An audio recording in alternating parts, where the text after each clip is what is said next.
విజ్ఞానాయకుడైన వినాయకుడికి ఎన్నో ఆలయాలు ఉన్నాయి. వాటిల్లో కొన్ని మానవ నిర్మితాలు కాగా మరికొన్ని గణనాథుడు స్వయంభూవుగా వెలిసినవి. వినాయకుడి ఆలయాలకు ఒక్కోదానికి ఒక్కో స్థల పురాణం ఉంటుంది. అయితే తల్లి కోసం ద్వారకాపలాగా ఉన్న పార్వతీపుత్రుని శిరస్సు మహాశివుడు ఖండిస్తాడు. తదనంతరం పార్వతీ ద్వారా అతని పుత్రుడే అని తెలుసుకున్న శివుడు గజనానుడికి ఇచ్చిన వర ఆచరణలో భాగంగా గజముఖాన్ని వినాయకుడికి శిరస్సుగా ఉంచి తిరిగి ప్రాణప్రతిష్ఠ చేస్తాడు. ఆ సమయంలో శివుడిచే ఖండింపబడ్డ వినాయకుడు తల పడిన చోటు తనే స్వయంగా కాపలా ఉంటాడట. మరి ఇంతకు ఆ చోటు ఎక్కడ ఉంది? ఆ స్థల విశేషాలేంటో తెలుసుకుందాం. ఉత్తరాఖండ్లోని పితోరాఘడ్ ప్రాంతం గంగోలీహట్ నుంచి సుమారుగా 14 కిలోమీటర్ల దూరంలో భువనేశ్వర్ అనే గ్రామం ఉంటుంది. అక్కడే పాతాళ భువనేశ్వర స్వామి ఆలయం ఉంటుంది.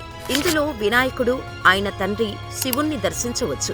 ఈ ఆలయంలోకి వెళ్లాలంటే సుమారుగా 100 అడుగుల లోతు, 160 మీటర్ల పొడవు ఉన్న గుహలోకి కింద వరకు వెళ్లాలి. చాలా మంది భక్తులు ఈ గుహలోకి వెళ్తుంటే కలిగే భయానికి వెనక్కి వచ్చేస్తారు. ఇక లోపలిదాకా వెళ్లి స్వామి దర్శనం చేసుకొని రావటమంటే అద్భుతమనే చెప్పాలి. ఈ పాతాళ భువనేశ్వర స్వామి ఆలయంలోనే ఒకప్పుడు పరమశివుడు నరికిన వినాయకుడి తల ఇప్పటికీ మనకు కనిపిస్తోంది. సాక్షాత్తు పరమశివుడే ఈ గుహకు కాపలా ఉంటాడని స్థల పురాణం చెబుతోంది.